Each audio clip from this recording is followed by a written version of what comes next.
Okay.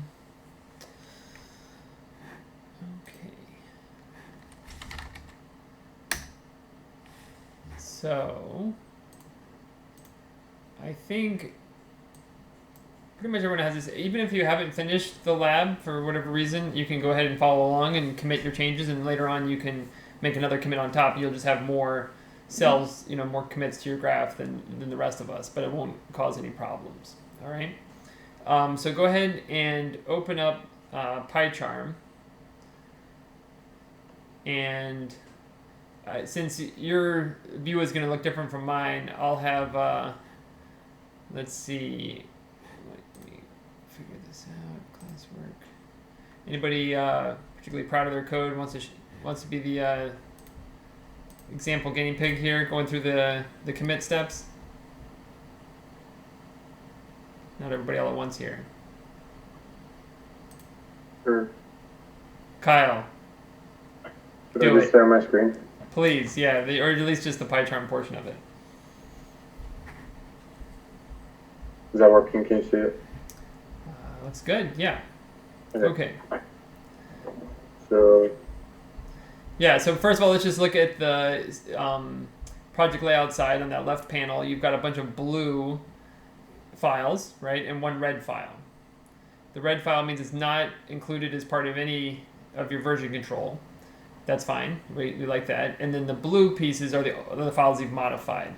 So let's start by going through those blue files and making sure the only changes are inside of the begin encode bounds. Right? So you see the blue highlights in your left margin there?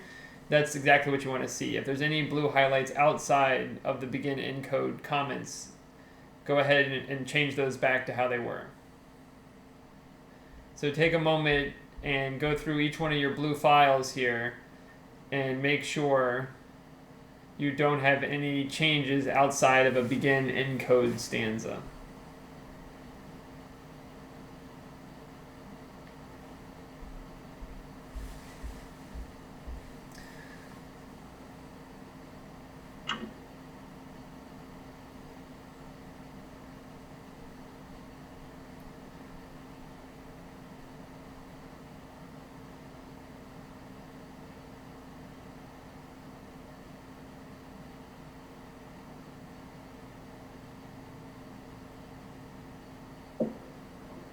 Does anybody have code outside of a stanza and doesn't know how to revert it back, or any issues?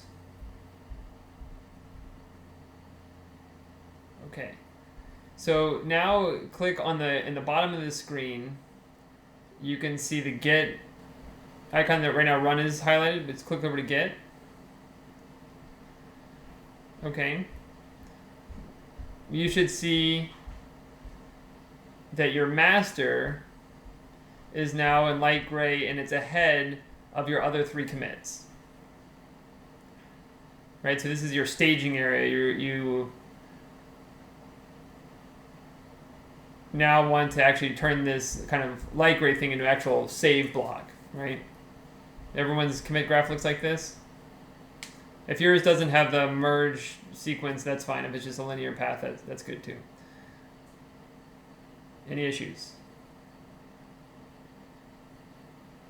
Okay, so now we're going to commit our changes here. And if we go up to the VCS menu, the version control saw for VCS, yeah, and then click on commit. So you're in the Git submenu there, but on the, commit. And this will bring up the list of changes you'd like to include. So notice that under the unversioned files, that should not be checked. So Kyle, when you expand out the unversioned files, and under the local changes there, see all those are checked. That's good. That's what I want to see. And then under the unversioned files, you have scratch.py. That should not be checked. We don't want to include that in version control. Okay?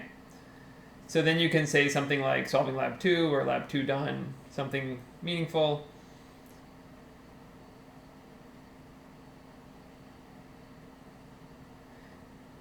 And we're going to put that on the master branch. You only have one branch here, and it's the path that we kind of call it master, and there are 5 modifications we're going to stick onto it. the human main player state sprites and utilities. Good so far? Okay, go ahead and click commit.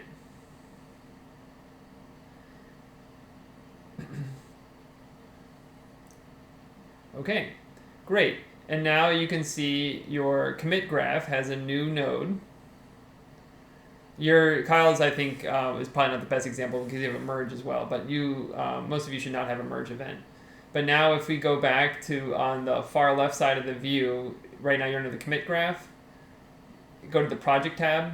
So in the far left side on the left margin up by there you go, click on, and notice everything's back to white except scratch.py, which remains red. So all of your changes have been saved, and at any time you can revert back to this moment and have these files in this state. Okay? Good so far? Any problems?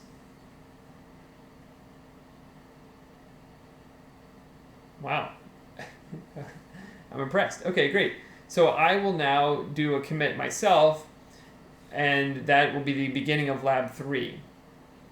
Okay, I'm going to push that up to the cloud site, that git.wadsworth.net repository, and you're going to pull it down. And the reason I waited to do it this time is that way the sequence of commits makes more sense than last time where I pushed it before class started. Okay, so now pretend like your job is done for the week and you said, I'm finished, and now somebody else in the team is going to work on the code. That's me. And once I'm done, I'll push my changes, and you want to see what I've done. Does this sequence make sense?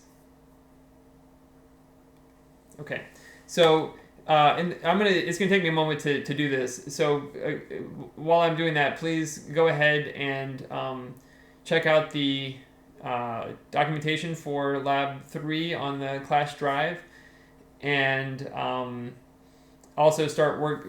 It's a pretty short read, but you can see what you're going to be doing. You'll have 2 weeks for this lab. I know next week is a tough one because of the exams, but I honestly think the best way to study for this class's exam is to work on the lab.